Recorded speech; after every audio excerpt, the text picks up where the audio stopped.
Hello, 3DMJers. This is Andrea Valdez, and you are listening to the 3D Muscle Journey podcast. This is the 4th episode of one-on-one team interviews featuring Jeff Alberts.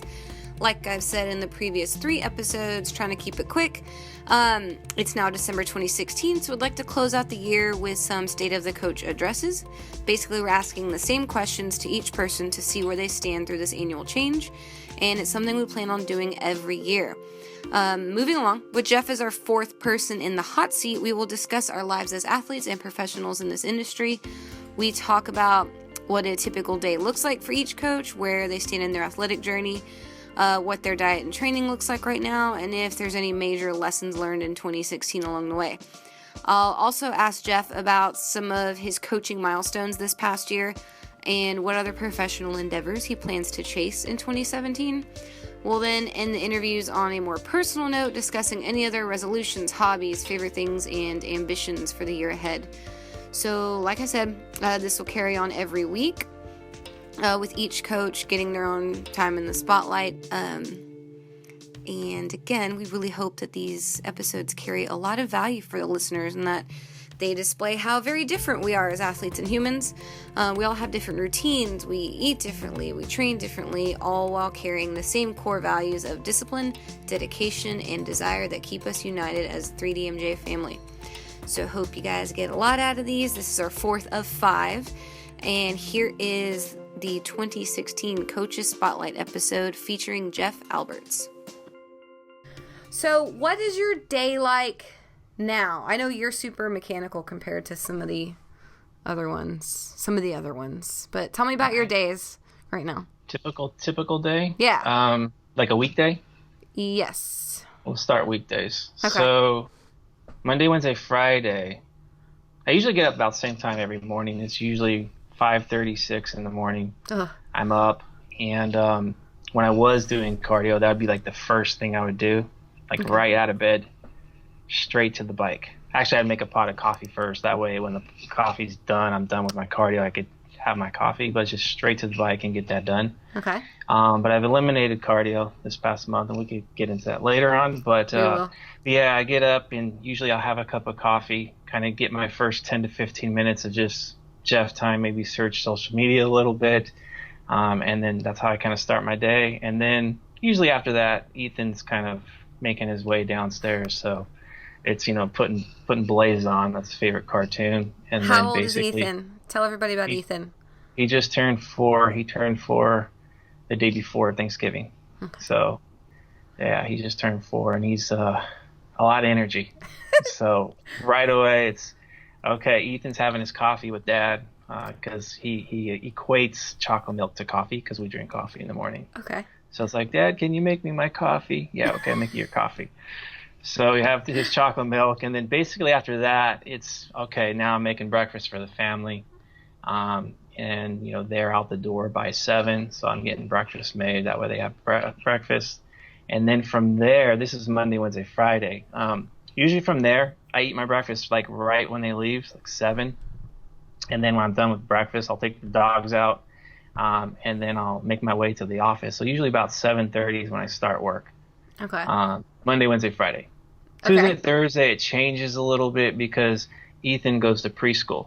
So Dad takes him to preschool. So usually, the time I start work on the other days, I get him ready for preschool, and then I drive him to preschool at about 8:30. So my day starts at, like, work-wise at about 9 when I get back.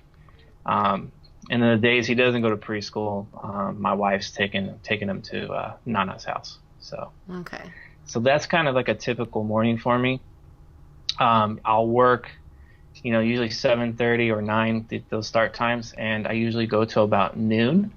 And I'm pretty routine. So usually, like, when it gets to about noon time, I'm having lunch. So I'll have lunch about noon, and then I kind of cut workout at about 2:33 on most days. Okay. Unless I have a bit extra to do, then I'll keep working. But generally, I like to have my workout time right around 2 to 3 in the afternoon before this squad comes back home. Whereas once squad comes back home, then I got to do dad duties. So if I don't get my workouts in then, it might not happen if they're here just because they're the priority. So Right. that's why I want my day to be like really regimented. And I have somewhat of a routine so I can do everything I need to do in a certain time frame. So that's kind of a typical day. Work related, it's like I'll work on my client reports first. Like when I start work, I'll get those done first. Then after that, I try to knock out as many as I can by 11 o'clock because generally my Skype time is at 11. I have my Skypes at usually at 11 in the morning. Sometimes I'll schedule them at 1, just depending on people's schedule. Okay. On occasion, I'll have them at 6 in the morning. So if we have an athlete that's in like in Asia or Australia, those time zones. It's usually like if I'm Skyping at 11 my time, it's like super late at night for them, so I have to kind of get up to kind of compromise. Okay. So those are Skype times. So that's basically how the day works. After Skypes are done, then I kind of clean up emails, like answer any emails that I have and do anything administrative work and things like that. So that's kind of a typical work day. Okay. What are your evenings like? Evening. With So the usually squad. like after, once they roll in, usually after my training and all that, it's kind of crazy because each day is a little bit different. Like Susanna, she goes to school on Mondays and Wednesday evenings. So those are my days with the kids. Like I have to make sure I take care of the kids because she goes to school from 4:30 to 8:30. Ooh. Okay. So I have to make sure that I'm like all done with work, all done. If I'm training that day, I got to make sure I knock it out. That way I'm just 100% dad time and dad mode. So it's, cooking dinner, cleaning, playing, maybe I have to go to the store. So take him to the store or whatever. Sometimes I'll just take Ethan to the store and take him to Target so he could, look at the toys just so he gets out of the house a little bit. But I had to cut that down a little bit because now it's like every time we go to the store, he equates that to I get to go look at toys. Yeah. So, but we've had to cut that out a little bit. The days she is home, it's her training days. So All right. sometimes we train together. Sometimes we'll train together. Yeah. But if I'm deadlifting, squatting, things like that, I'll try to get it done ahead of time because it's just too hard for me. I get tired of changing plates out because she only deadlifts like one plate. So That's okay for now, Susanna. Just for now. for now, well, what people don't know is that she's had quite a few surgeries in the past. Yeah. And she's faced death before. So the surgery, she actually has a mesh where her lower abdomen. So I can't really. Interesting. So having her like deadlift heavy, it's probably not the best idea for that. Okay. So we keep it in check. We just say, okay, 135, 145 max, and just get some reps in and call it a day. And same thing with. She just started training recently, right? Like that's something that you guys have recently adopted in the year. It's been a year. She's Yeah. actually started in January, so she's been pretty consistent for a year. I mean, some days it's like hit or miss, Yeah. but for the most part, I would say on average she's trained anywhere between 2 to 4 days per week for an entire solid year. I can see differences. I mean, she can't see it. She's like, I don't see any difference. I'm still got my body fat on there, but she's like, it doesn't phase her. Right. She's not really into the nutrition side of things. She just likes moving weight, and she loves cardio though. So Really? But she doesn't have the time to do it. She likes going to the gym, and doing the cardio classes because she's social. She likes getting in those classes and all that.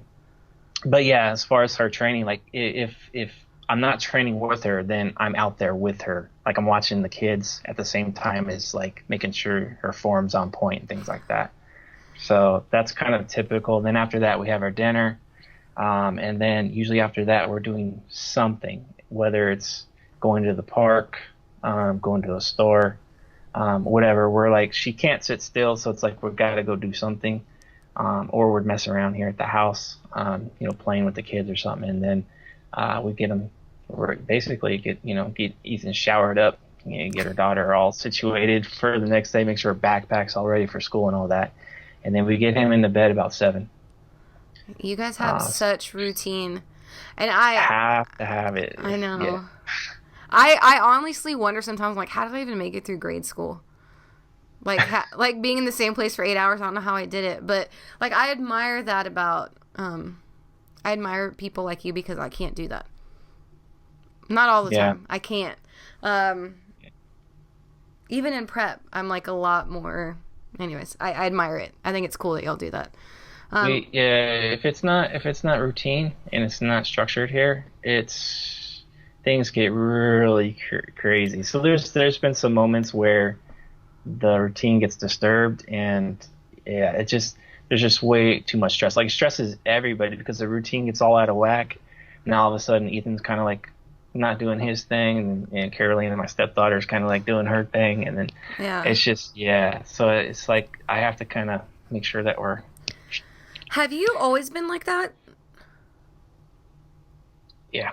Okay, so it wasn't like something that you adopted because now we have a family of 3 or 4 depending on the day.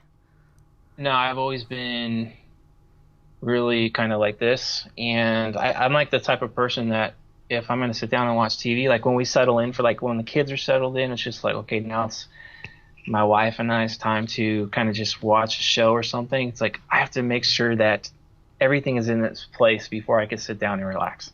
Okay. Like if things are kind of all over, I just feel like it stresses me, and I got to get up and straighten it out. And my dad is like that. Like you walk into my dad's house, it's like it looks like a model house. Everything is just like spotless and it's in its place. And his hair, like you can't even touch his hair. Like you touch his hair and he's just like get off me, you know. So cute. Like, don't mess my hair up. So that's just kind of like the genes. It's kind of rubbed off on me. I don't have that issue because I don't have too much hair up here, but this though, it always looks sharp. Yeah, I try to. But yeah, I remember like I had a '86 IROC Z. I don't know what that means. It's a Camaro. Like okay. Back in the day, it was black. I had to have it washed every week. It was shiny, armor all the tires, like the rims, everything. And I was like that probably till I was probably in my early 30s when I started to loosen up on that, just because I was commuting a lot. And so I'd spend like half my Saturday, you know, washing my car and mowing my lawn, making sure it all looked perfect. And then with commuting, you're like, screw it. It's just, But so that's what makes you. That's a typical weekday. Weekends are different. We not as routine. It's more, especially Sunday, it's kind of just get up, have family breakfast, lounge around a little bit, watch TV, go to church, and then whatever else we do after that. So the weekends are a little more loose. You know, sports and all that stuff. Yeah, Carolina plays soccer. So that takes up some time too. So I think it's good that you talked about like how that's always how you've done things, because we're going to talk about you as an athlete now. And you, it's interesting how structured you are in your life and stuff. I know that's always you've been, or that's always how you have been. But then when it comes to your preps, you do a lot of things. There's a lot of things that you do by feel. Now, yeah. Right. So let's talk about that. Let's talk about your current goals as an athlete, and then we'll talk about how that goes with like your training and nutrition and how you think about shit now. What's the most immediate goal for you? The immediate goal, funny you mentioned it, is I texted Berto this morning, and I said, all right, dude, the Minnesota Mayhem, the Pro International, it's probably the 2 best prelims before the IFBA Worlds. And I said after that, then we got WNBF Worlds. So I'm like, you say yes, then I'm going to put my application in for the Minnesota Mayhem, because there's like a early, the entry fee is reduced if you do it early in advance. Right. So that's so both. He's like, so you responded back, yeah. So I think, tomorrow I'm probably going to get up and put my money in for the Minnesota Mayhem. So what's the date? That's in October. I don't know the exact date. It's in October. So the IFBA Pro International is usually in September. So September, October, and then the IFBA Worlds and WNBF Worlds. Those 4 shows are kind of on my radar. I know for certain I'm going to do the Minnesota Mayhem. I'm pretty watching Marshall Johnson win that this year, and just seeing like the way the promoter put the show on. It just looks like top notch. So I'm like, it's something different. Never done a show there, and so I wanted to test the waters there. Cool. So yeah, I think that's my goal is, I mean, I would love to be able to climb the ladder and crack a top three at a world championship. Okay. I mean, if I placed fourth the last time I was there, so yeah, I want to kind of move up. If I could crack top three, I think that, in my eyes, and the way I think about it, that would be like you would be considered one of the elites.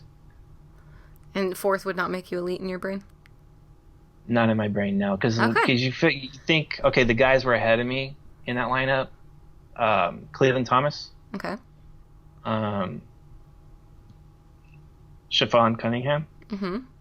and I'm forgetting the gentleman's name now. Levi Burge, Okay. who's really quiet. Like he's on a little bit of Instagram, but he doesn't really. He's like when he posts his training clips, he doesn't really show his face or anything. It's just like kind of like the back in the Arnold days where it was like you can't really reveal what you look like. Uh-huh. But he's got a tremendous physique, and not too many people know about him. But he's super thick. So yeah, those guys are definitely ahead of me. Then you have like guys like Brian Whitaker, and there's other athletes that I have never really competed against that are really good. So yeah, a top three I think would be like All right. something you would consider elite. So, what is your, if at all, what's your training approach? How is it different right now than I'd say last year, even before you started prep? Has it changed? Well, I know it has because of some niggles here and there, but Yeah, yeah, like it's what's it like now? Your whole training regimen, if you could. I just changed it up a little bit from the past couple weeks, just because about a month ago I switched it up to a 3-day split, training like each body part once per week. Mm-hmm. Just because of, like you said, the injury. I had a lower back strain at the end of September. Mm-hmm. And then I had my wife's cousins passed away in a car accident. So that created a lot of stress in our life. Mm-hmm. So for me to try to keep the same training program, obviously with being injured wouldn't be the smartest thing. And then obviously with the life stress, I just needed more recovery time. So it was 4 days. It was 4 prior, so it was upper lower split. So basically what I did is just went right back to an upper lower split the last couple weeks. Because things have settled down. Life right now is actually really good. There's not too much drama or stress going on, at least none that I can't handle. And so, because it's always there. So upper lower split. I did change a couple things as far as the way I'm doing things within that split. Like the first couple of workouts in the week are more heavy days. Okay. So loads are a bit heavier, reps are a little bit lower. And then for the back half of the week, it's more moderate to higher rep ranges. So like 8 to 12s, 12 to 15s. Okay. To get a good chunk of volume in that way. So I'm trying to I went to the lower rep range to see if I could get a bit stronger. Because my strength levels just really kind of took a hit from training 3 days a week, and then the lower back strain. So my squats, my deadlifts took a pretty decent hit. While and at the same time I'm dieting, so trying to get those lifts back up in a deficit. Not that it can't be done, because obviously I've prepped where I've actually gotten stronger. A lot of athletes we coach, that's what we do. We keep them strong throughout the dieting process. But I just figured, I'm not going to be getting on stage until, possibly September, October. I've got plenty of time. So I'm like, let me just up calories and reduce the cardio, or just take the cardio out and just focus on the training. And so far, so good. So recovery is good, better, performance is better, and overall, I'm just feeling a lot better. The only thing that sucks is that I'm getting older, and I think it's just kind of the nature of the beast. I'm feeling beat up more. Right. Just aches, pains, and it's like there's not a day that goes by now where I don't feel something. Right. So I think that's the biggest thing this past year. I'd say probably definitely this whole year, maybe a little bit of 2015, of learning how to train beat up majority of the time. Just like how do I keep progressing with the recovery not as good as it once was? I guess that's probably the best way to describe it. Okay. And you said just started last year-ish? Or you been noticing it? Okay. I think, the last because after my 2014 season, like that season was pretty good. Like training wise, like I wasn't beat up or anything like that. But then 2015 is when I started to get more niggles, like tendonitis in my elbow. My left hip started flaring up. Actually, that started flaring up probably this year. So just the left hip flared up, and then it went from my left hip to my lower back. My right shoulder is always kind of giving me trouble for like the past 3 years, but nothing where it prevented me from doing, bench press or any type of pressing. I'm able to do it, but I feel it like the next day or two. You start feeling like my right shoulder's kind of bugging me a little bit. And I wonder too if like you feeling so good in 2014, we forget that most of 2013 you were super well fed and didn't train a bunch, right? Because Ethan was... Yeah, the tail end of 2012 was when I was out for about 4 months. Yeah. So the start of, because he was born at the end of 2012. The start of 2013 is when I started to get back into training, and I was definitely well fed. I was pretty beefy. I thought that was a nice way to put it. Yeah, I had a great train, like from January of 2013 till July, right before I tore my calf in July of 2013. Like, I was hitting like some serious, for me anyways, they were like really big numbers. Like I hit a 460 squat. And I was 42 years old. So I was like, I was putting in some good work. Yeah. And I tore the calf, and that kind of derailed everything. Probably a good 3-4 months to get all my lifts back up to speed so I can start that prep for 2014. So that I had a solid training up until that. Got injured, more solid training, and then a really solid prep. So I think probably what you were saying, if I remember correctly, was that the last 2013, 2014, my body was put through the ringer pretty good. Yeah. And it started so fresh, right? Because if you started, like you said, end of 2012, and you didn't start feeling kind of beat up till... Yeah. So you're getting older, but also it's been 3 years straight of pretty good training. Yeah. I mean, I'm getting older, but I think we also have to remember this. There's now 31 years of training under. There's a lot of mileage on this car now. So that's kind of how I think about it now. It's like this morning I woke up, my back was hurting, my hips, my shoulder, everything was hurting. I'm like, shit. And I'm like, okay, I just gotta let the car warm up, And so, and I had a good training session. But I have to really pace, like really be in tune with my body and be smart about how I'm training. Right. If I go into a session and I feel like today I didn't feel the greatest, but once I started warming up, I'm like, okay, it doesn't feel that bad. Then after the first set, I'm like, okay, I'm good to go. Whereas some days I might do that first set and go, oh, that didn't feel too good. Let's call this a deload workout, Yeah. Just so I don't bust myself up. So I don't bust myself up. And then nutritionally too, you're doing something really different this time than you've done before, right? Can you tell us about your current, like month in, month out stuff that you're doing right now? I started to. The injury kind of derailed the lower back strain. But the game plan was to basically diet for a month, like a deficit for a month, take off, anywhere between 2 to 4 pounds a month, and take a month off, keep things at maintenance at that body weight, wherever I landed, keep it at that body weight for about a month. And just kind of rinse and repeat that process. So the theory behind that would be like the months where I'm taking the weight off, it's not overly assertive, so I could still, maintain lifts as much as I possibly can. But then the months where I go to maintenance, obviously there's more food there and pulling maybe some cardio back or whatever, that there's more now energy and focus going into the training, that if I do happen to lose any type of strength or I lose out on maybe some volume or whatever, I can definitely pick that back up in the non-dieting months.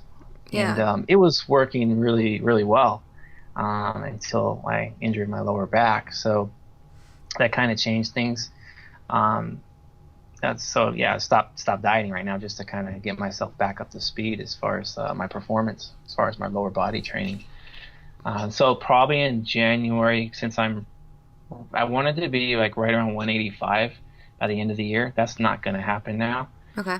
So I'm like maybe 6, 7 pounds off that because I'm like 191. I fluctuate 191, 193. Okay. So yeah, I'll probably just have to do more traditional like prep dieting now at the start of the year and kind of just still periodize my diet, Right. still have my refeeds, diet breaks, maybe 8 weeks, 10 weeks, wherever I need to take them. But yeah, so I really wish, I was able to kind of continue on with what I was doing. It was taking a lot of patience though. That was, because there's some of those weeks where, when you're not dieting, where you're like, you want to just see more progress, you want to get after it. So it's definitely taking some restraint to stick to that game plan. How many? Because the progress is coming so slow in regards to like visual changes. Yeah. Right, because that's the exciting part. That's the easy part people don't know. Yeah. How much total weight are you going to be like losing through this prep, this like year and a half? Starting weight and your usual stage weight. The starting weight was what was it? 204? It was 204.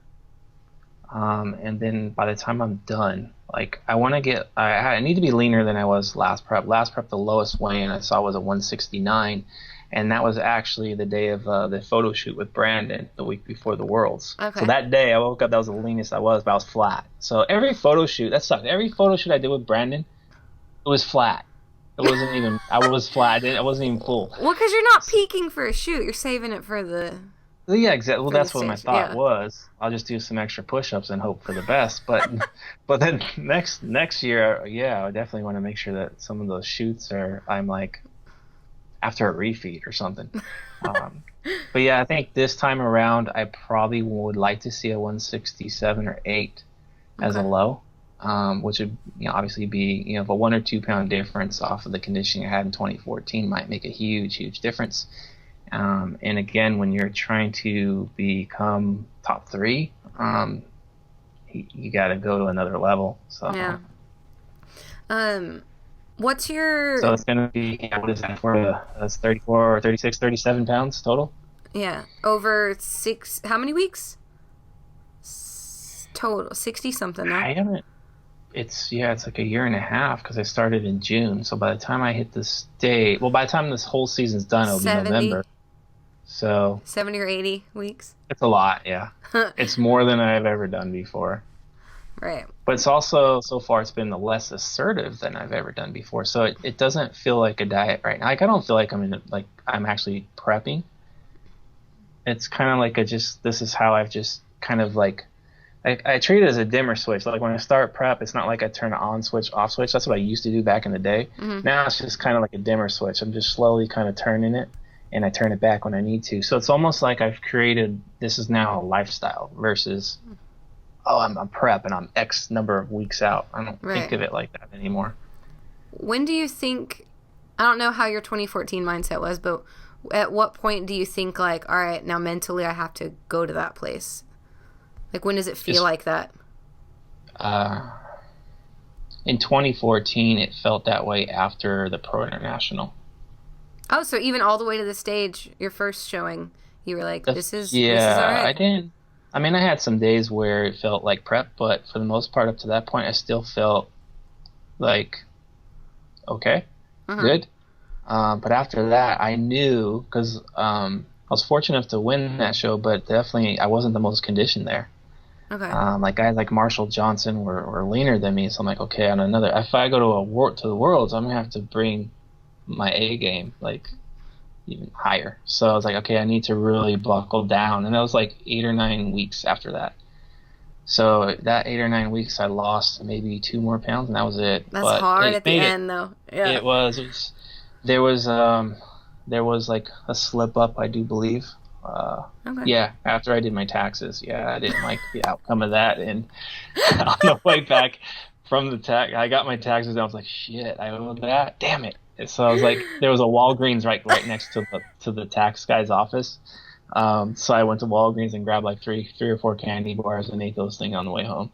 So I was just like all stressed out and bummed out. So it's the government's fault that you got 4th, really? Yeah. I'm just kidding. No. But I mean, That's that funny. didn't really mess me up though. Even knowing like eating them, I'm like I shouldn't be doing this.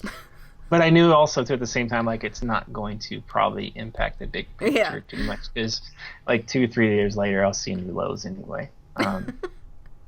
But yeah, I mean that's the like I learned from that. Like I don't want to have those that happen again this prep. So when I do, like you said, when there comes the time where I have to actually buckle down, like okay, yeah, let's try to avoid those same mistakes that I've had in the past because that's been the weakness for me in the past is little binges, slip ups during the preps. So they need to kind of like really like when it's time to that dimmer switch gets really high, but then it's like okay, now I got to flip the switch actually. Yeah. Then it's like okay, I got to take it all the way in. And now that I'm older and towards the tail end, I still think I have time, but I don't want to have no regrets. Like, what if this is the last time I prep? You know, what if later on down the road my body is just way more beat up and I'm just not happy or enjoying it because of the pain? Then I don't want to have look back and go, oh shit, man, why did I eat those damn candy bars? Yeah. You know, so I don't want no regrets with this prep. Right. So right now the dimmer switch is just the light's not super bright at this point.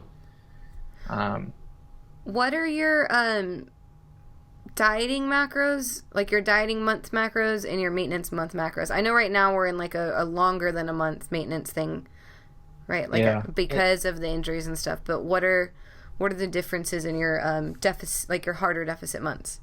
For a while I was like sticking to right around 40 to 50 fat. My carbs were like 300. These are low days. 40 Okay. to 50 fat, 300 carbs. My protein was about 170 to 180. I was doing that 5 days a week, and then on the weekend, Saturday, Sunday, I was doing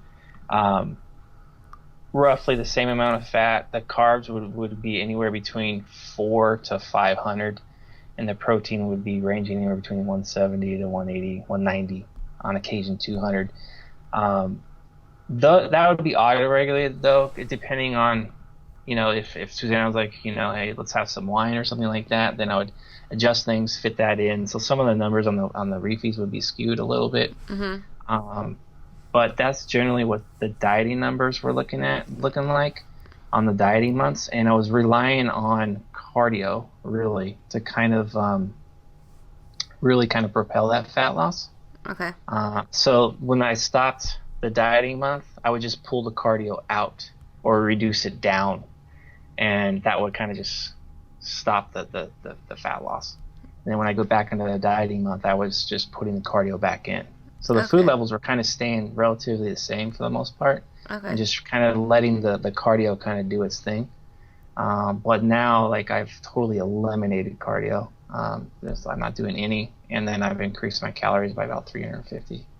Okay. So I got my fats higher now. They're like at 60, and my protein's at 200. I increased my protein too. Okay. You're super carb reliant, right? If I'm not mistaken. So far, I haven't really. Did you hear me? What was that? I said you're super carb reliant. Like you pull from everything, but right as long as you can. Like if I remember correctly, you have like really low fats comparatively to most people. Yeah. When people see sometimes my fat numbers when I'm prepping, they're like, "Oh God, the world's ending." It's just like my weakness is anytime my carbs get closer to that 200 mark. It just triggers those. Hey, let me go get 3 or 4 candy bars. You know. So like 200 carbs for me is probably like, just to have it like a comparison, might be someone else's 100 carbs. Yeah. It just feels not too pleasant. So for me, it's just I adhere a lot better, and I could sustain better when my carbs are a bit higher, and I could reduce fats down. Right. So, okay, so never mind. I was going to say, but what are your maintenance months macros? But you said they're pretty much the same except for this time. It's all except cardio. for this month, yeah. Before it was just cardio, and then now, like I said, the fat's about 60 and the protein's 200, and the carbs are still about 300. And my body weight's basically even reducing, like increasing calories and pulling the cardio back. I'm still kind of holding the same body weight. How much cardio? It's like, go ahead. How much cardio in your deficit month? When you say you put it in and out, is that like every day versus not every day? It's generally like, it was like maybe 5 days a week at most. So 4 to 5, which is tame compared to the last prep. Okay. Yeah. And it's not even like, if you think about it, it's not like hard cardio. It's just getting on the recumbent bike and pedaling casually for 30 minutes, 40 minutes. So far I haven't gone over 40. Early on, like in June, July, and I can't remember which month it was, but I was doing a lot of walking instead of like riding the bike. I was going outside first thing in the morning, just putting my sweatshirt on and just going walking for about 45 minutes to an hour. So it's just like, and you got to factor in too, is that I sit here all day and do this. You're really good at it though. I'm really good at sitting. So sitting on a bike and pedaling, it's not like that's going to make a big impact as far as like weight training, recovery, or anything like that. What do you always, if I remember, you always go by minutes, right? I know you told me minutes, but like you don't track calories on that bike, do you? For you personally? No. Okay. No, it does keep track of the calories. Like usually my intensity, my speed, if I go for an hour, I'm burning about 220 calories. That's it. Okay. On that bike, that's about the average. So if I'm going for half an hour, it's like 120, 115, maybe 130 if I'm going a little bit quicker. So it's really not that intense. What do you do on your bike? Since you are sitting there, what do you do? If we go back to 2011 prep, because I kid you not, I rode that bike from San Francisco to New York. That's how many miles I did. It was it was close to like 3,500 miles I racked up in that prep. I did a lot of, like I could tell you every NFL player's stats probably in 2011 because I was like watching NFL Network all the time. But I was also reading. I was reading like, John Wooden books. I would watch people's posing. I would listen to music, like just to kind of hear songs for my posing. I would choreograph my posing in my head. Okay. So I do things like that. And then 2014, it was more of the same. It was just a lot of reading, a lot of watching YouTube stuff. I don't watch vlogs too much. Right. Some podcasts, but not too many. And now? Now I was listening to the SBS Academy. Yeah, because we're up to our research on that. So I was educating myself as a coach. So I did that, and I was doing a lot of music though too, just music.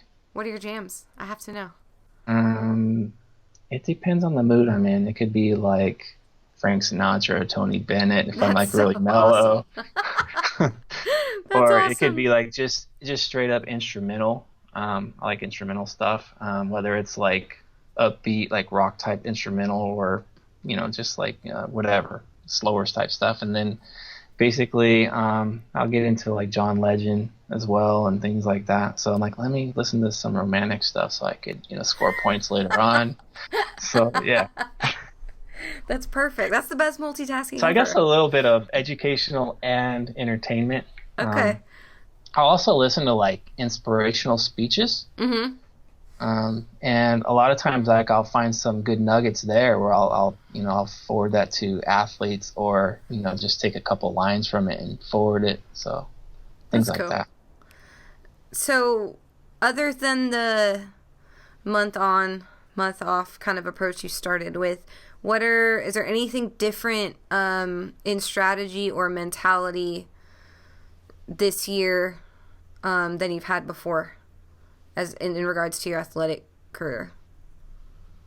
As far as the way I'm preparing? Yeah. Or the way you look at the sport in general. Well, I know that the sport's changed, I think, for the better. There's like, as far as like men's bodybuilding, there's the conditioning standard is like much higher. Mm-hmm. I remember back in the day, what we would consider shredded is like cut now. So it's like totally changed. So I think just mentally, I know that I have to just adhere a lot better later. Like we talked about earlier, like when they get into the darker moments where the hunger levels are, not here, but like way up here now, how I manage myself during that time. It's kind of like that saying, you got to embrace the suck. Like I really need to embrace it a lot more than I've had in the past. Because I think that's what separates some guys from the top. It's not so much muscle size or even symmetry. Sometimes it's conditioning level. So just really kind of just having that third D, discipline, more discipline. Because the protocols, I mean, calories in, calories out. I mean, yeah, there's certain things we can do, but I think for the most part, as far as protocol-wise, it's going to be more of the same, just dieting longer and more intelligently and knowing myself a bit more. Okay. And keeping an eye on myself a bit more. So I've even thought about like I coach myself now, but probably later on, I probably will get your guys' input and have some type of check-in at some point. Probably when I in those darker moments, like, you know, gets towards the end.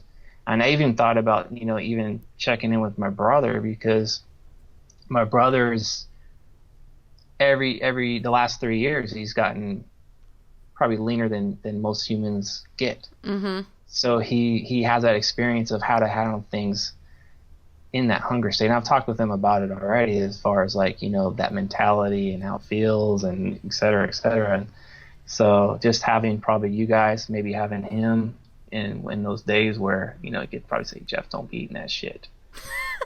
If you don't mind me going there, which I guess we could edit it out if you did mind, but what do you think is the cause of that? Do you think it's actual hunger?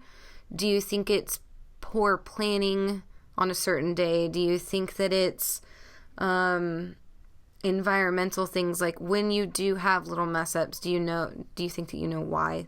Or like, are there tendencies that you've seen within yourself? I think when my stress levels get like really, really amplified. Outside of training?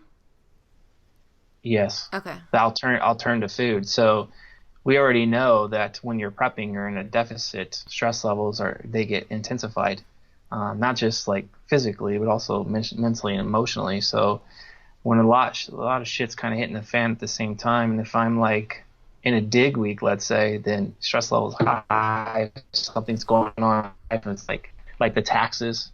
Yeah. Then yeah, I need to be like, I'm aware of that. I'm more in tune and aware of myself now. Okay. Based on my 2014 prep, based on my 2011 prep. I improved myself with adherence from the 2011 prep to 2014. Because 2011, I was there was a lot of stress going on. Like I was going through divorce and all that. So there's a lot of stress. So 2014 was much better, but still can be improved upon. So this time I'm like really, that's why I'm dieting slower and longer, not just because, you know, physically by dieting slower, we have a better chance of retaining more muscle mass, but just so I can work my way around life with prep better, like more life management. Like that's a skill. It's a skill. For sure. Total skill. And I think the more experienced that we get better at it. But I'm still trying to figure shit out. But I do think, like you said, there's things that we can do to prevent that. That's why I usually take bigger refeeds and things, you know, just 2 refeeds a week, sometimes a little bit bigger, more than other weeks, to kind of help me get through some of those rougher moments. So I'd rather, for me personally, have, like, say, a larger refeed. Maybe it might set me back a day or two as far as maybe seeing a little bit more progress on the scale or something like that. But if it prevents me from going off the deep end and I binge or whatever, then you're going to be losing out on even more progress. Right. So again, it's kind of like that dimmer switch mentality. I think a lot of people think of prep as black or white. It's like either you're on or you're off. And when you're off, it's like, oh God, you know, the world ends. You screw up for 3 or 4 days in a row because you beat yourself up mentally because you cheated or whatever. It's like, I screwed up. I might as well keep doing it. That's how I used to think back in the day. But now it's like, you know what? Okay, I ate a little bit more today. Yeah, I might be slowing things down, but it's probably going to keep me going longer. It's like one step back, 3 steps forward kind of thing. Yeah. Like taking a step back to take two steps forward. Yeah. Okay. So after this season, so you'll be pretty much in a deficit for about a year now, or elongated, a lifestyle change for about a year. You mentioned that this might be your last year, but do you really think that? Like, how much do you think that? Like 50%, like 80% thinking this is your last? That's why I didn't make a decision earlier, because, yeah, I like right now I could say that if I'm feeling okay, like my body doesn't feel twice as worse as it does now, I'll probably keep going. Cool. Because I'm really learning how to make it a lifestyle now with the family, and because this is the second time around with the family, and like I said, I still like, even now, the early on, I'm still like on the weekends still having date night, still having a glass of wine, making homemade pizza. So it's like I'm still progressing and still, enjoying life at the same time. Yeah. I know there will come a point where that switch does need to come on, like we talked about, and I'll have to like limit those things. But I'm trying to make it blend the best I can. And the thing that I've changed too with training this time around is like last prep, it was like, okay, I was a little bit looser on getting the training in, meaning like, okay, family comes first no matter what, so that yada, yada, yada. But now I'm like, okay, I need to get 2:30 rolls around, 2:33. I'm getting my training in. I need to get that in. Yeah. So that's been Ethan was a little younger. bit different. Yeah. And he was younger. He probably required more. Yeah. And I've made it a point too to put a little bit more volume in training this time around too. Okay. And I think, I don't know, maybe I can't tell just yet, but I think I can see some progress. And Where? I know there's people, I think in my back, my shoulders, I definitely can see it. And now if I diet down further, and maybe it's just that was screwing with my head because I was still chunky. But I think even in like I'm in my mid 40s, I do think that I can still make progress, because I know there's a lot of doubters out there who would say, no, you're at that age, you're done. But we look at like Craig Toth. Like, I guess look at Craig Toth. He looks like he's improving too, and he's the same age as me. Yeah. So, but anyways, that was a little bit of a rant. No, that's good. That's what's going through my head. Yeah, and he came back from like a nasty arm break not that long ago, and yeah. I think I'm happy that we have you. I'm not happy we have it because you started this thing, not in that way. But I mean, I like.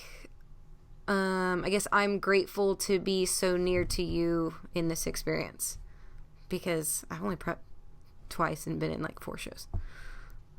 So I just like, I know. So I like, I'm just grateful to have you guys. I don't know. We're glad to have you. Oh, that was nice. I wasn't fishing you for that. Definitely, I know you're not fishing, but you definitely brought a different element.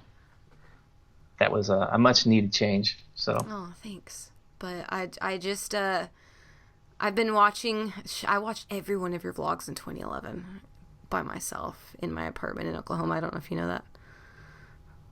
Like with where you'd go black and white. You mean you read them because I was writing them back then? No, then I guess it was 2012. I think at the tail end I started doing videos, but yeah. Because there was like slow posing, you could see your back, and it was like black and white. And I remember I showed my dad. I was like, "Look at this. These are the team I'm going to apply for." I remember that, like super specifically. And it was your video that he was like, "Those guys are on steroids." I was like, "No, Dad, they're not." Yeah, it was you that we were watching, and I was like, "Look," because I was visiting him for Christmas 2012, and it might have been an old video. I don't think it was. It was like about the time you were putting those out. Yeah, I started making videos, I think, at the tail end of my 2011 prep, because I was like, you mean I could actually talk in a video and I don't have to sit there because I used to do my blogs on Fridays. Oh, yeah. Like after I got off work, I get home, I write my blog out and then post it. And I'm like, I could actually talk, and it saved me so much more time. But it felt weird talking to a camera, because I'm like, by nature, I'm pretty shy. I'm a shy person and reserved. Like me talking, like I would have never have thought I'd be sitting here talking on a podcast, spilling all my personal stuff, or like when I used to prep before, I was just like, I didn't share it with nobody. It was just I wanted to win first place, and that was it. That was the only thing that fueled me. Yeah. So. Well, I'm happy that that you decided to share and that we can all learn from it. Because I remember it was like specifically too, like when you were going to do, I guess it was your lat spread, no, your back double bi, and like you could see you pose and then you'd spread your lats. And my dad was like, "That's it, they're on steroids." I was like, "No, Dad, they're not." Like it was your video. Yeah, I Um, love when people say Berto's on juice. I'm like, yeah, he's 160 pounds on stage, and he's 5'9". Like that's yeah, okay. I know, but it's just so great. I can't believe I'm here either. Okay, that's enough of that mushy stuff, but it's for real. Um, Coaching lessons. Actually, before we go into coaching, anything as an athlete that you feel like I could have missed in there that you're like, okay, as of 2016, this has really made a big difference for me. No, not just I mean, just the typical stuff I always say. It's The pennies. consistent. It's consistency in depositing pennies. I think. I mean, it's so cliche, but it's so true. I mean, if you look, you could look back at all the coaches and probably even yourself. You look back to the time you started till the time you're here now. You're putting work in, Yeah. and along the way, the volume's gone up and down. It's did all kinds of wacky things. And so you get all those questions all the time, like how much volume should I be doing? How many days a week should I be training? Et cetera, et cetera. It's gonna be doing this the whole way, Yeah. along the way. So, so yeah, just hard work, consistency, yada yada. Yada yada. Okay, so as a coach, is there a few things this year, some tools you've added to your toolbox, some different approaches that you found have been really useful? Yeah, the biggest tool is thanks to Mr. Helms is the diet periodization. Just Yeah. like more frequent refeeds, diet breaks, things like that. So, and then just along with kind of my past experience of knowing that every time I've prepped, I've stretched out the time further and further and further. Mm-hmm. So you have more time to make good decisions. You could interpret the data. You can make decisions, based on what you're seeing, not versus like, oh shit, I got to get this person on stage in 8 weeks. Yeah. So, and then, like I said, just, the diet periodization, I think, has been the biggest thing this past season with some of my athletes. Okay. And just really being adamant about, when we do work with athletes that, okay, I need time, Yeah. because I'm not a magic worker. We're not wizards. You always hear that, oh, that coach is a wizard. Not really. It's just you need time to be able to make solid decisions. So that's been probably the biggest one. I think from there, I made it a point this year to be a little bit harder on athletes, like more get shit done attitude. Okay. I think that helped out on a few occasions where I've pushed people harder than I've pushed people in the past. When you say that, do you mean that you are pulling, like making them diet harder as far as like their food numbers are, you're not so Yes. scared? Okay, you don't mean Yeah, like yeah, I'm harder exactly. on them like verbally or insisting Like more of them. like this might be poverty macros right now. Got to do it. Okay. Whereas before it would have been like, I really don't want to kill this person or whatever. And you're going to hear the armchair quarterbacks out there, and I'm like, I care less anymore. Yeah. Because I look back at my 2011 season. I mean, yeah, I was rolling on 20 to 25 grams of fat for some decent stints. It's what I needed to do for me personally for my adherence to be able to go there. Yeah. So it's like, why am I so hard? Like, why am I so willing to push myself but not push someone else? Right. Of course, not to the point where their health's going to be at risk, but sometimes you just have to go there. I mean, Yeah. that's the bottom line, especially because it's this extreme sport.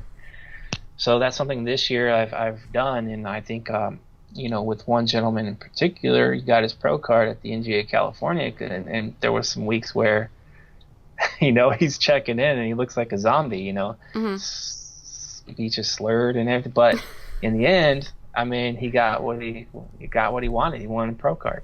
He wanted to. And in 2013, we fell short of that. We fell short of conditioning. It was just because the lesson learned there. I mean, he started way too heavy, and we didn't have that much time. So his prep was basically a downhill prep. Whereas this time around, we got in contact early on, and we prepped for a whole year. Mm-hmm. And people say, "Oh God, a whole year? You're dieting for a year?" But like we talked about earlier, it was periodizing. There was moments where we pushed. There was moments where we backed off. There was diet breaks.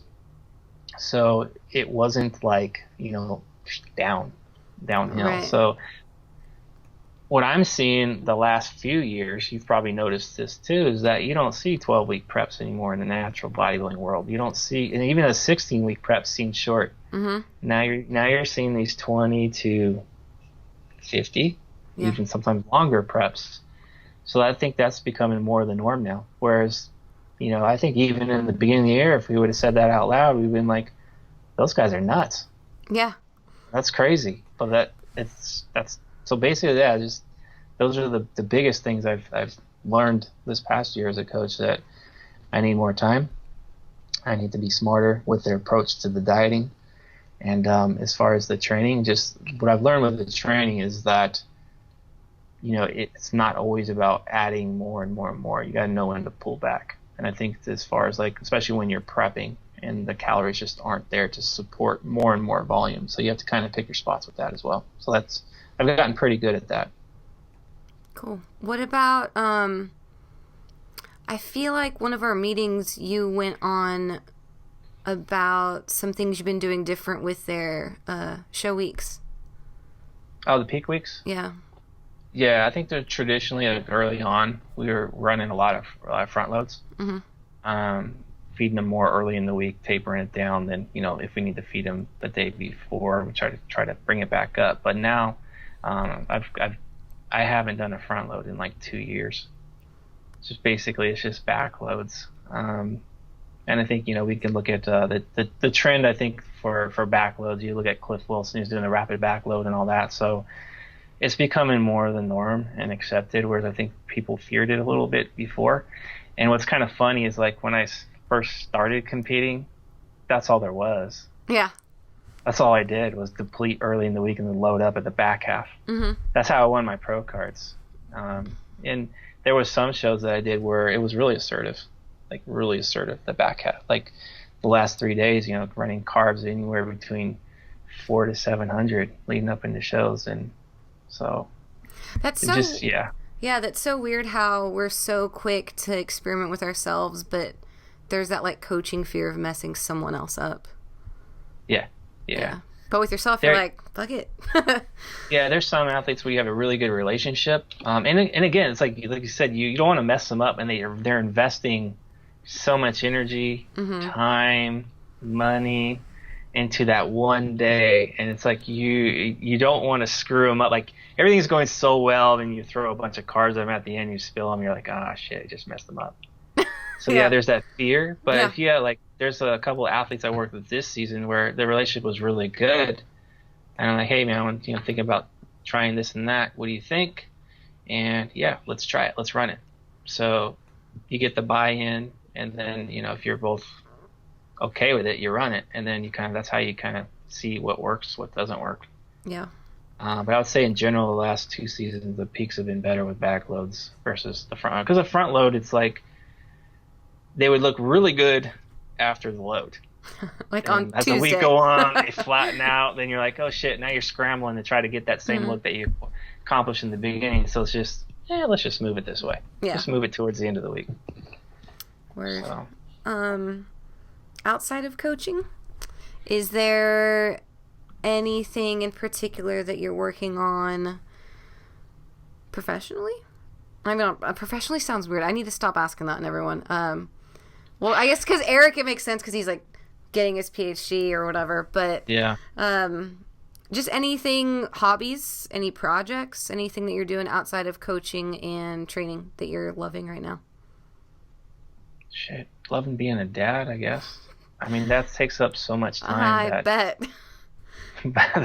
Raising a 4-year-old. Between taking care of family, taking care of athletes, and training and prepping, I'm like, okay, so drinking wine sometimes. Yeah. So I haven't really I do miss doing hobbies. Before, I used to be into basketball, play tennis. I used to watch a lot of movies back in the day too. I do now. We watch a movie maybe once on the weekend. Uh-huh. But I have been thinking about. I probably won't do it, but I'm I've always wanted to open up a gym. No, back in the day, I didn't know this. But I won't. Oh, why not? Back in the day when I was young, really young. This was pre-internet. like way back when. It was like, I want to open a gym. Yeah, that was the dream. Yeah. So that didn't happen, and then we started coaching, which is a dream job. Which we just talked about. Show them your PJs. Show them your PJs. Oh yeah, see, this I'm is still in my PJs. This. I even deadlifted in my PJs today. I've been in my PJs all day, so that's the perks of. So when you work in an auto plant for 16 years and you're tied to an assembly line and you have to pull a cord in order to get relieved so you can go take a leak, you really appreciate, as a coach, that you can set your own hours and do all this. And so that, I don't take it for granted. But I also know that I worked my ass off to get to where I am too. So, but that's the mark of a dream job right there. Working in your PJs. But the one drawback, and we've talked about this at one of the meetings of this, is that you can be isolated. Like I'm here all day by myself. I mean, yes, I talk to athletes or whatever, but it's not the same as like being one-on-one in person with somebody. So that can get kind of quiet and in a sense kind of lonely in a way. Yeah. I've thought about going to a gym, like just maybe once a week going and training at a gym, because I haven't trained at a gym in since 2004. That's when I first my God. went to the gym. So I've been thought about that, but I was thinking like, okay, maybe open up like a small type gym, just like a little hole in the wall and just do that. But I'm like, there's overhead. I know. So that kind of like, so that was in my mind. But yeah, I think just really for me, it's just focusing on us. That's my profession. So that's where my energy is going to go. Yeah. And, but within us, can I bring up the maybe memoir for the future? Memoir? You can. If I find some time to keep working on it, as far as there's like plenty of time. Like writing a book, basically. Yeah, just writing a book about my whole journey from the time I picked up a plastic weight to now, or whenever I finish the book. Yeah. But that's not something I have to get done like quick. No, yeah. But we're waiting for it, and we're excited to read it, even though we're living it right now. Still, I feel like I have so much to catch up on. Even though I get to talk to you guys every week, still, there's something to be said for you guys, like being there when this all started, that I think is so cool. Yeah, I mean, I love where we're at, because it took a lot of hard work to get where we're at. But I do miss those starting times, because there's something like, even now, like when I think about it, like when you're younger, you're trying to come up in the sport, you want to get jacked, and you're like, you want to be jacked tomorrow. If I could go back in time and start over again, I would like so appreciate that chase, the hunt. Yeah. Because it's exciting. Like now it's like, it's still fun, but I kind of know what to expect with training. I know what to expect with preps for the most part. Still learning, but you know what I mean? It's like you don't have, there's just something special about just the hunt. I think you kind of probably get that, because now you're trying to get into grid. Yeah. Like, so you're like excited because you're like, getting after it. I know. And chasing it. Well, and I think anyone who has competed versus who has not, right? Like, everybody who has prepped knows that your first prep is a life change. Like, it is. I feel like I haven't met anyone who doesn't say like they were a different person after it. Yeah. Especially people who did it the way we did it, really unintelligently. It's like, I can starve for a long time. That's the hardest thing I've ever done. We've talked about it. That first prep was like, when I look back, I'm like, that was dumb. But man, it taught me like, I know how to grind. Yeah. I can do this. So it's just, I think when we go back to our starting days of 3D Muscle Journey, I miss like because we seen each other a lot all the time, we were tight, and just missed the camaraderie that we had. So it's like, anytime you start something, it's like, that's like, I miss that close knit, and you're building something. It's like the same thing when you're getting ready for your shows or something, like you're building something. But when you do the show, there's like, the air comes out. Yeah. You know, it's like, okay, now the air is out of the balloon. So that's kind of like how it is a little bit now because we were pretty well established. But there's still things we were chasing. Yeah. But I definitely miss those early times. Well, and I can't imagine the type of hobby raising a kid is, so like that's really admirable. And that's not to say that you should have hobbies outside of raising a family, because I know that that is the ultimate hobby. So yeah, it's hard to find time to create. Like I mean, yeah, there's guys that got golf or whatever and do it, and they spend a lot of time away from my the dad family. did that But for a little bit. yeah, just I think for me, as long as I get like let's say a couple hours a week to myself, I'm good. Or at the end of the night, if I get like a 30 minutes to watch a show with my wife or something like that, I'm pretty content. But yeah, so yeah, but I definitely do want to like I've been thinking about that. Like I need to do something besides bodybuilding for a little bit here and there, because I do think that we do need those breaks from time to time. I remember like this Thanksgiving, like for 4 days, I took a break, like we talked about in that meeting. I just said, you know what, I'm not even gonna post one bodybuilding post.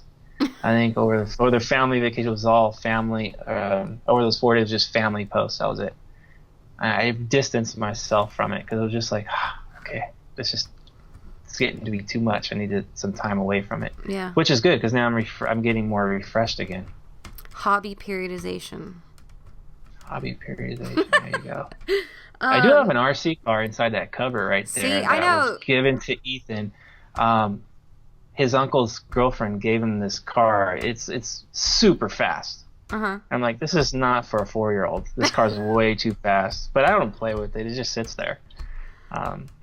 But you're into cars. Everything that, like, all of your presentations, I like that you relate everything to cars, though. I know you're probably tired of cars from working in the auto plant, but did you always love cars?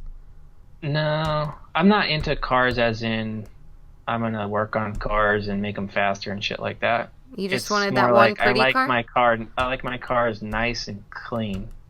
Like I mean, like my car, like my office and my car is like those are my domains, and in my gym, those are my domains. Everywhere else, it's like I could live with things not being in its proper place. Right.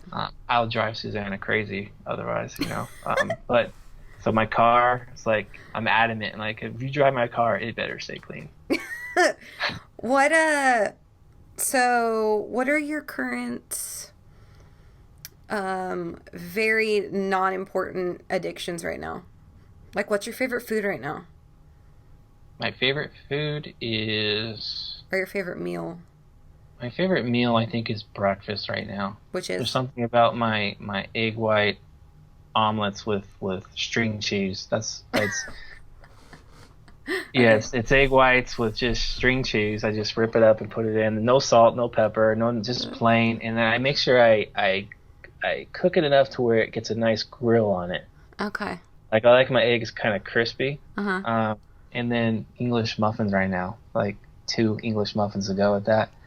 No butter, no nothing like that. Just around plain? It. Just plain. So what I'll do is the cheese, I'll layer it right in the middle of the omelet, like, so the edges have no cheese. Mm-hmm. I'll eat the edges first and then leave the center because that's where the cheese is at. Then I'll slice it, like, I'll cut it into 2 pieces. Uh-huh. And then I'll put it on top of the English muffins and then eat, like, 2 little egg sandwiches because it has a cheese inside of it. There you go. That's prep talk right there. We get well, no, I'm like that's kind of how I eat all the time anyway, though. Like if you see my Instagram post on food, it's really bland. I have a question. When you get a burger, do you open it and make sure everything inside of it, like if you order a burger from like, I don't know, McDonald's, do you make sure that things are all spread out? I do that. I order my burgers plain with cheese. No, only. you don't. Yeah,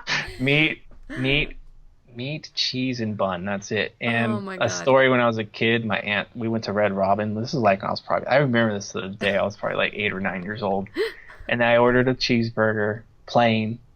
They brought it. There was mustard on it. And I'm like, I'm not eating that.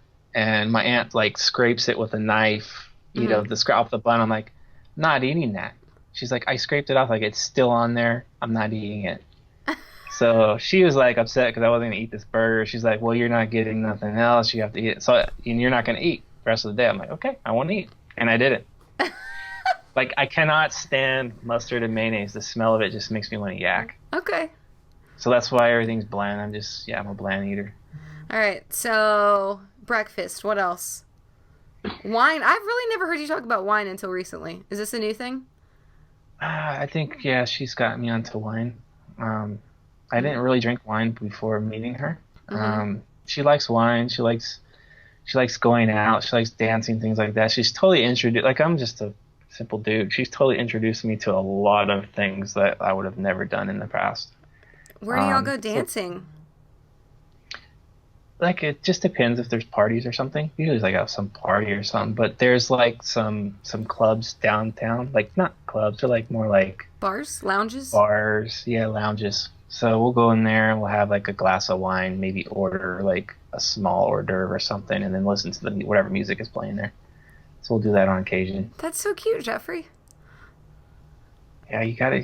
I'm telling you, if guys, if you're listening to this, you gotta make sure that you treat your women right, Yeah, like me, we're going to especially Fiesta. when you're prepping and you're hungry. That's Gotta true. go the extra mile. Yeah. Extra mile is like we go to theme parks. That's our thing. I like That's theme parks. yeah. Yeah, we do that with the kids. I love roller. We do that with each other. It's okay. I love roller coasters. I can't help it. I don't like them anymore. What? I used Anymore? to. No, because I Okay. start thinking shit. I'm like, Because if this my just mind. Yeah, my mind starts going where it probably shouldn't when I'm on these things. Yeah, yeah. Anyways, yeah. other addictions though, foods, wines, drinks. What are you? Yeah, that's it. Uh, I want a third. What do you like every day? I love doing this. Or when you get to, every you love day. it. Maybe not every day. I don't know. I think the thing for me is like I'm so busy throughout the day. Like that's the biggest thing. I'm like I don't have that much time for myself, which probably in 2017 I probably need to make Okay. more Jeff time. That was one adjustment I gave to one of my athletes a couple of years back. I think I've mentioned this on another podcast. I said the dude was just so busy. I said you need to make you time. So every Saturday, I don't care what it is, you watch a movie for 2 hours, whatever. You need to make your time. So that's what I need to probably do. Okay. But I think movies, like right now, like we'll do Red Box. We usually do like a Red Box movie. Like on Friday mornings, before I even start work, I'll get on my computer and go to Red Box and reserve like a movie or two for the weekend. We didn't get So you Netflix. Do you have Netflix? no, I need to. Oh yeah. So it's more convenient. Yeah. Yeah. What are you most proud of in the last year? Last two questions, by the way. So these are second to last. What are you most proud of in 2016 to close the Proud of? year out? Yeah. Oh, that's my family. I mean, without a doubt. Aw. I mean, that's an easy one, no brainer. If we're talking like this, like coaching aspect. No, just you as a person. You're most proud of just the family you're building. Yeah, family. Yeah, I mean, without a doubt, no question. Nothing compares. I mean, as much as I love 3D Muscle Journey, I mean, yeah. We're the second family. We know. We're the second. All right. And last question. What do you look forward to in 2017? It can be one thing or a bazillion things. What are you excited about? Okay. Or what do you want to improve on, like you said? I'm excited for 2017 because I just found out that Susanna's going to get her master's degree a year ahead of schedule. So Yeah. she's in, and so in, I think July she said. So I think July she's going to be getting her master's. In what? And fudge. It's an education because she's a preschool teacher. I Right. forget the label. But she works with special children. I like hearing her talk about her job. She works with preschool kids. But they're autistic. Yeah. So she's definitely has a lot of patience and a lot of heart when it comes to kids. Yeah. But yeah, that's like I'm looking forward to seeing her graduate because right now her schedule's crazy too. Yeah. She's a Full-time hard job. worker.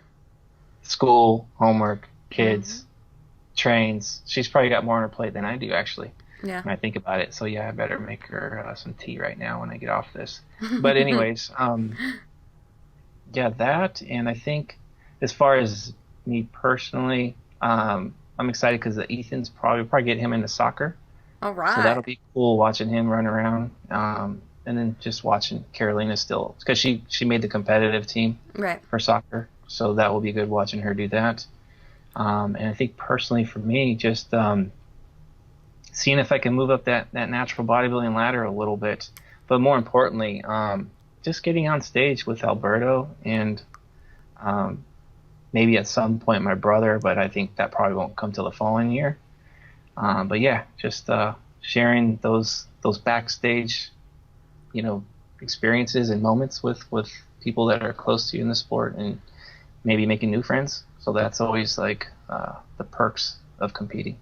When is the last time you and Bert were on stage together? Not guest posing, but actually competing. 2011. Okay. Yeah, 2014, we both competed, but we didn't do any of the same shows. Right. Because usually I'm the slower dieter of the bunch. Like he gets in shape a lot. Bert probably. started last week, and Jeff started last year. Not that it's easy for him, but I would say that his fat loss abilities are probably better than mine. So he usually is like on stage before I am. But this time I think we're on the same path again, because in 2011 we did the IFPA Pro International, and we also did the NPC San Francisco together. So that was cool. That was a ton of fun. We're gonna have to plan that. I have to come see y'all at one of these shows.